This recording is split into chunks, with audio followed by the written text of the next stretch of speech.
भगवान विष्णु ने बताया तुलसी को रोजाना जल देने से कौन सा फल मिलता है। एक समय की बात है, माता लक्ष्मी ने भगवान विष्णु से पूछा, हे नाथ, आप तो तीनों लोकों के स्वामी हैं, आपकी तीनों लोकों में पूजा होती है, सभी आपकी कृपा पाने के लिए उत्सुक रहते हैं, फिर भी आप इस तुलसी के पौधे की पूजा क्यों करते हैं? इसे रोजाना जल क्यों चढ़ाते हैं? मैं इस तुलसी के पौधे को जल चढ़ाने का महत्व जानना चाहती हूँ। माता लक्ष्मी की बात सुनकर भगवान विष्णु ने कहा, हे देवी, तुलसी साक्षात लक्ष्मी का ही रूप है। तुलसी की पूजा करना रोजाना कई फायदे देते हैं और तुलसी को जल चढ़ाने मात्र से ही मनुष्य के कई पाप नष्ट हो जाते हैं। तुलसी को जल देने का महत्व बताने से पहले मैं तुम्हें एक बहुत ही पवित्र कथा सुनाता हूँ। इस कथा के माध्यम से तुम्हें तुम्हारे इन प्रश्नों के उत्तर मिल जाएंगे। इसलिए हे देवी, आप इस कथा को बड़े ही ध्यान से सुनना। भगवान विष्णु ने कहा, हे देवी, जो भी मनुष्य सिर्फ इस कथा को ध्यान लगाकर पूरी सुन लेता है, उसे 100 वर्ष तक तुलसी को जल देने का फल प्राप्त होता है। माता लक्ष्मी ने कहा, स्वामी, मैं इस कथा को बड़े ही ध्यान से सुनूंगी, आप मुझे वह पवित्र कथा सुनाना प्रारंभ कीजिए। भगवान विष्णु ने कहा, देवी, बहुत समय की बात है, किसी नगर में एक ब्राह्मण रहता था। उसका जन्म तो ब्राह्मण कुल में हुआ, लेकिन उसके कर्म नित्यत्व प्रवृत्ति के थे। वह ब्राह्मण हमेशा ही झूठ बोलता और गलत तरीके से पैसा कमाता था। उसका मन हमेशा बुरे कर्मों में ही लगा रहता था। वह सदैव ही जुआ, वेश्यावृत्ति और चोरी में ही लगा रहता था। उसने अपने जीवन में कभी भी पुण्य के काम नहीं किए और शास्त्रों का अध्ययन नहीं किया। ब्राह्मण होते हुए भी कभी पूजा पाठ नहीं किया। सदैव ही उसका मन दूसरों के धन पर लगा रहता था और वह दिन में जो भी धन कमाता उसे रात्रि में जुआ और वेश्यावृत्ति में उड़ा दिया करता था। इस तरह वह ब्राह्मण अपने जीवन को पाप कर्म में ही गुजार रहा था। उसने अपने मुख से कभी भगवान का नाम नहीं लिया और ना ही कभी देवी देवताओं का पूजन किया। इस प्रकार से पाप करते हुए उसे कई वर्ष बीत गए। फिर वह ब्राह्मण कुछ खरीदारी करने के लिए एक नगरी में जा पहुंचता है। उस नगरी के पास में गंगा नदी बहती है और उस नदी में स्नान करने के लिए दूर दूर से लोग आया करते थे। फिर वे ब्राह्मण गंगा जी के किनारे एक आश्रम में ठहरता है। उस आश्रम में उनके विद्वान ब्राह्मण प्रतिदिन पुराणों का पाठ किया करते थे तथा भगवान की भक्ति में लीन रहते थे। वह ब्राह्मण भी ढोंग करता हुआ वहीं पर उनके साथ रुक गया और उन ब्राह्मणों के साथ रहकर उसे भी भगवान का नाम लेने का अवसर मिल रहा था। वह उसी स्थान पर कुछ दिनों के लिए रुका। फिर वहां पर आए हुए लोगों ने गायों का पूजन करके ब्राह्मणों को भोजन कराया, तो उस ब्राह्मण ने भी उनके साथ बैठकर भोजन किया और भगवान का प्रसाद ग्रहण किया। वहीं पर उस आश्रम में एक तुलसी का पौधा था। वह ब्राह्मण जाने अनजाने में उस तुलसी के पौधे में पानी डालता था। उसके मन में कोई विचार नहीं था कि वह क्या कर रहा है। वह प्रतिदिन सुबह उठकर बाल्टी में पानी लेकर तुलसी के पौधे में डालता था। यह उसका रोजाना का नियम बन गया था। फिर एक दिन की बात है, वह आश्रम में सोया हुआ था तो अभी अचानक उसके पास एक काला सर्प आया और उस काले सर्प ने उसे नींद में ही डस लिया और थोड़ी देर में उस ब्राह्मण की नींद में ही मृत्यु हो गई। और जब सुबह दूसरे ब्राह्मणों ने उसे इस अवस्था में देखा तो उन्होंने उसके मुख में तुलसी पत्र और तुलसी का जल डाल दिया। फिर उन ब्राह्मणों को पता चला कि उसकी तो मृत्यु हो चुकी है। तब वहां पर यमदूत आते हैं और उस ब्राह्मण को पकड़कर यमलोक ले जाने लगते हैं। रास्ते में जाते हुए वे ब्राह्मण विलाप करने लगा और यमदूतों से कहने लगा, हे यमदूतों, मुझे कहाँ ले जा रहे हो और मेरी मृत्यु किस कारण से हुई है? तब यमदूत कहने लगे कि हे ब्राह्मण, तुमने जन्म से लेकर मृत्यु तक बहुत पाप कर्म किए हैं और तुम्हारे पापों के कारण ही तुम्हें एक काले सर्प ने काटा और उसकी वजह से ही तुम्हारी मृत्यु हुई है। अब हम तुम्हें यमपुरी ले जा रहे हैं। वहां पर यमराज तुम्हारे पाप कर्मों का लेखा जोखा देखेंगे और निश्चित ही तुम्हें घोर नरक में डालेंगे। फिर से वो ब्राह्मण फूट फूट कर रोने लगा और उन यमदूतों से माफी मांगने लगा, किंतु यमदूतों को उस पर जरा भी दया नहीं आई और वे उसे मारते हुए यमलोक लेकर गए। जब यमदूत उस ब्राह्मण को लेकर यमराज के सामने उपस्थित हुए तो यमराज के पास बैठे हुए चित्रगुप्त ने उस ब्राह्मण के कर्मों का लेखा जोखा देख निकाला और यमराज से कहने लगे, हे यमराज, हे धर्मराज, इस ब्राह्मण ने तो अपने पूरे जीवन भर पाप ही पाप किए हैं। इसने इसके जीवन में कभी पुण्य का काम नहीं किया। यह तो घोर पापी है, इसे तो हमेशा के लिए नरक में डाल दिया जाए। फिर यमराज कहते हैं, हे यमदूतों, जीवन भर पाप करने वाले इस ब्राह्मण को उठाकर ले जाओ और इसे नरक में डाल दो। यमराज का आदेश मिलते ही वे यमदूत उस ब्राह्मण को लेकर नरक की तरफ चल दिए और ब्राह्मण को पीटते हुए नरक में ले गए। वहां ले जाकर उसे खोलते हुए तेल की कढ़ाई में डाल दिया, परंतु जैसे ही उस ब्राह्मण को खोलते हुए तेल की कढ़ाई में डाला तो वह तेल एकदम से ठंडा और शीतल हो गया। इस घटना को देखकर उस यमदूत को बड़ा ही आश्चर्य हुआ। ऐसा उसके साथ पहले कभी नहीं हुआ था। उस यमदूत ने कितने ही पापियों को उस तेल की कढ़ाई में डाला था और वे उसी समय उसी तेल में गिरकर झटपटाते लगते थे, लेकिन जैसे ही वे ब्राह्मण गर्म तेल की कढ़ाई में गिरा तो वह तेल अचानक से शांत और शीतल हो गया। इस आश्चर्यजनक घटना को देखकर वे यमदूत जल्दी से दौड़ता हुआ यमराज के पास पहुंचा। यमदूत को देखकर यमराज ने कहा, हे यमदूत, क्या बात है, तुम इतने घबराए हुए क्यों हो? फिर वह यमदूत कहता है, हे धर्मराज, आपने जिस ब्राह्मण को नरक में डालने के लिए कहा था, मैंने जैसे ही उसे खोलते हुए तेल की कढ़ाई में डाला तो उस भट्टी की अग्नि बुझ गई और वह खोलता हुआ तेल भी बिल्कुल ठंडा हो गया।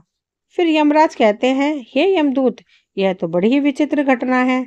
ऐसा तो पहले कभी नहीं हुआ था। यमराज विचार ही रहे थे कि तभी वहां पर नारद मुनि प्रकट होते हैं। नारद मुनि को देखकर यमराज अत्यंत प्रसन्न होते हैं और उन्हें प्रणाम करते हुए कहते हैं, यमराज नारद मुनि का स्वागत करते हैं। और फिर यमराज नारद मुनि से कहते हैं, मुनिवर, आप उचित समय पर आए हैं। हमने आज और अभी एक अत्यंत पापी ब्राह्मण को नरक में गिराया है, किंतु उसके गिरते ही नरक की अग्नि ठंडी पड़ गई और खोलता हुआ तेल भी शीतल हो गया। तब नारद मुनि ने यमराज से कहा, हे धर्मराज, आपने जिस ब्राह्मण को नरक में डाला है वह नरक में डालने योग्य नहीं है, क्योंकि उस ब्राह्मण के द्वारा अनजाने में ही ऐसा कर्म हुआ जो नरक का नाश करने वाला है।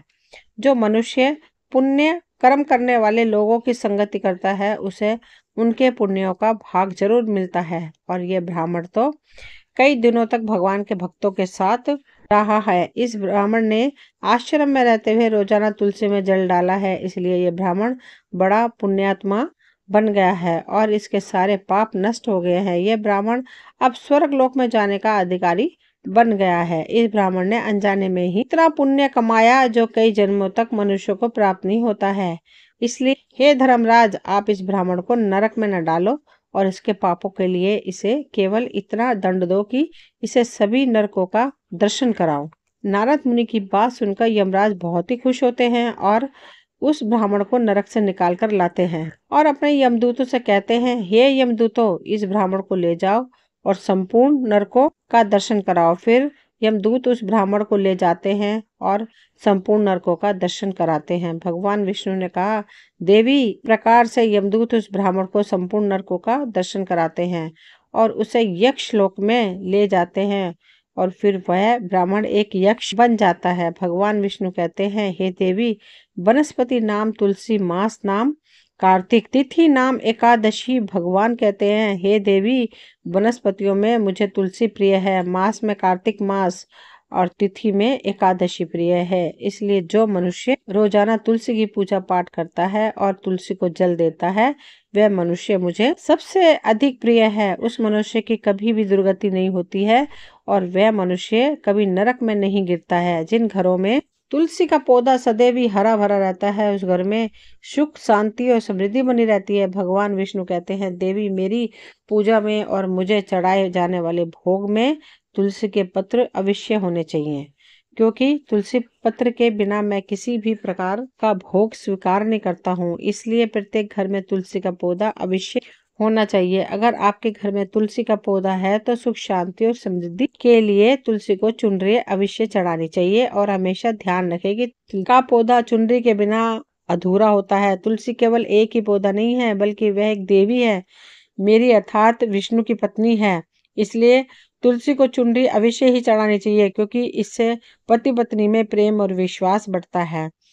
पति पत्नी का दाम्पत्य जीवन खुशहाल बना रहता है। घर में रहने वाली महिलाएं सदा सुहागिन और सौभाग्यशाली रहती हैं। तुलसी का विवाह भी अवश्य कराना चाहिए। इससे मनुष्य के सभी दुखों का अंत होता है और सांसारिक जीवन सुख में बीतता है। भगवान विष्णु कहते हैं, देवी तुलसी के पौधे के पास अपने मुख से अपशब्द नहीं बोलने चाहिए। तुलसी के नजदीक भूल से भी जूते अथवा झाड़ू पोछा नहीं रखना चाहिए, इसे पाप माना गया है। तुलसी के पौधे के पास जल से भरा हुआ बर्तन भी नहीं रखना चाहिए। तुलसी के पौधे के पास दीपक जलाने के बाद दीपक को वहां से हटा देना चाहिए, क्योंकि तुलसी के नीचे बुझा हुआ दीपक रखना अशुभ माना जाता है। जिस स्थान पर तुलसी का पौधा होता है उस स्थान को हमेशा ही साफ सुथरा रखना चाहिए। इसलिए नियमित रूप से तुलसी के पौधे के पास साफ सफाई का ध्यान रखना चाहिए। तुलसी के पौधे में शिवलिंग और गणेश जी की प्रतिमा नहीं रखनी चाहिए। साथ ही तुलसी के गमले में अन्य किसी प्रकार का पौधा भी लगाना अशुभ माना जाता है। तुलसी के पौधे के पास कपड़े भी नहीं रखने चाहिए। कपड़े नहीं सुखाने चाहिए, अन्यथा कपड़ों का गंदा पानी तुलसी के पौधे पर गिर सकता है। और तुलसी हमेशा ध्यान रखना चाहिए कि तुलसी के पत्र को नाखून से नहीं तोड़ना चाहिए, इससे तुलसी का अपमान होता है। यदि तुलसी के पत्ते सूखकर गिर जाते हैं तो उन्हें कचरे में नहीं फेंकना चाहिए, क्योंकि वे पत्ते पैरों के नीचे आते हैं, जो अच्छा नहीं है। उन पत्तों को आप तुलसी की मिट्टी में ही दबा दें। भगवान विष्णु कहते हैं, हे देवी, रविवार के दिन तुलसी के पत्ते नहीं तोड़ने चाहिए और रविवार को तुलसी को जल भी नहीं चढ़ाना चाहिए। बाकी सभी दिन तुलसी को सुबह स्नान से निर्वृत्त होकर जल देना चाहिए और शाम के समय एक दीपक जलाना चाहिए। भगवान कहते हैं, देवी अक्सर महिलाएं स्नान के बाद अपने बाल खुले रखकर ही तुझको जल देती हैं, परंतु ऐसा करना गलत होता है। महिलाओं को हमेशा अपने बाल बांधकर माथे पर सिंदूर लगाकर ही तुलसी में जल देना चाहिए। इससे तुझका आशीर्वाद प्राप्त होता है। घर में तुलसी का पौधा लगाते समय ध्यान रखें, इसके लिए गंदी मिट्टी का उपयोग नहीं करें।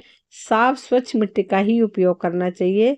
इसमें तुलसी मरूड़ जाती है और सूखने लगती है। तुलसी का पौधा कभी भी गंदे स्थान पर नहीं रखना चाहिए, जैसे नाली अथवा बाथरूम के पास तुलसी के गमले को कभी नहीं रखना चाहिए, अन्यथा गंदा पानी तुलसी के पौधे में गिर सकता है, जो बहुत ही अशुभ माना गया है। घर में तुलसी का पौधा कभी सूखना नहीं चाहिए। शास्त्रों में ऐसी मान्यता है कि तुलसी का पौधा सूखना अकाल मृत्यु की सूचना देता है। घर में तुलसी का पौधा सूख जाए तो घर की समृद्धि खत्म हो जाती है।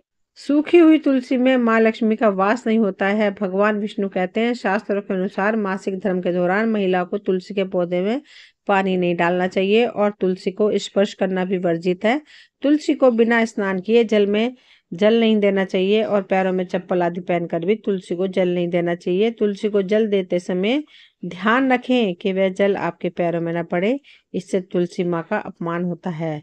भगवान विष्णु कहते हैं, नित्य तुलसी के दर्शन से मनुष्य को स्वर्ग की प्राप्ति होती है और तुलसी पत्र के सेवन से उसके सभी पाप नष्ट हो जाते हैं। तुलसी का पौधा हमेशा घर के सामने लगाना चाहिए। इससे पूर्व अथवा उत्तर दिशा में लगाना सबसे अधिक शुभ माना जाता है। तुलसी के पास मरुस्थलीय पौधा रखना बहुत ही अशुभ माना जाता है। ऐसे पौधों में नकारात्मक ऊर्जा होती है। शास्त्रों में कहा गया है कि जिन पौधों से हरी हरी कलियां की उत्पत्ति न हो, उसके स्थान पर कांटे निकलते हों, तो ऐसे पौधे को तुलसी के पास कभी भी नहीं रखना चाहिए। शास्त्रों में केले के पौधे का विशेष महत्व बताया गया है। अगर तुलसी के पास केले का पौधा लगा देते हैं तो कई गुना अधिक लाभ प्राप्त होते हैं। भगवान विष्णु कहते हैं, केले के पौधे में देवी स्वयं मेरा वास होता है। इसे तुलसी के पास लगाने से घर में सुख समृद्धि आती है। तुलसी के पौधे में शालिग्राम भी रखना चाहिए। तुलसी के गमले में शालिग्राम रखने से तुलसी का और भी अधिक शुभ प्रभाव आपको देखने को मिलेगा। शालिग्राम मेरा ही रूप है। यह काले रंग का पत्थर होता है, जिसे विलक्षण और मूल्यवान माना गया है। इसे अगर तुलसी के गमले में रखेंगे तो आपके घर तुलसी का और भी अधिक शुभ प्रभाव आपको देखने को मिलेगा। शालिग्राम मेरा ही निराकार रूप है। यह काले रंग का पत्थर होता है, जिसे विलक्षण और मूल्यवान माना गया है। इसे अगर तुलसी के गमले में रखेंगे तो आपके घर से संपूर्ण नकारात्मक ऊर्जा नष्ट हो जाएगी। घर में केवल एक ही शालिग्राम की पूजा करनी चाहिए। भगवान विष्णु कहते हैं, देवी मेरी मूर्ति से कई गुना ज्यादा उत्तम होता है शालिग्राम की पूजा। करना। शालिग्राम को चंदन लगाकर उस पर एक तुलसी पत्र रखना चाहिए। प्रतिदिन शालिग्राम को पंचामृत से स्नान कराना चाहिए। ऐसा करने से मनुष्य के सभी जन्मों के पाप नष्ट हो जाते हैं। शालिग्राम सकारात्मक और सात्विक का प्रतीक होता है। इस प्रकार भगवान विष्णु ने माता लक्ष्मी को तुलसी के पौधे को जल देने का महत्व बताया और घर में तुलसी का पौधा लगाने के सभी नियम बताए। दोस्तों, ये वीडियो यहीं तक थी। मुझे उम्मीद है आपको पसंद आई होगी। अगर पसंद आई हो तो प्लीज़ चैनल को सब्सक्राइब करें ताकि वीडियो की नोटिफिकेशन सबसे पहले आपको मिले। मिलती हूँ अगली वीडियो में, तब तक के लिए थैंक यू।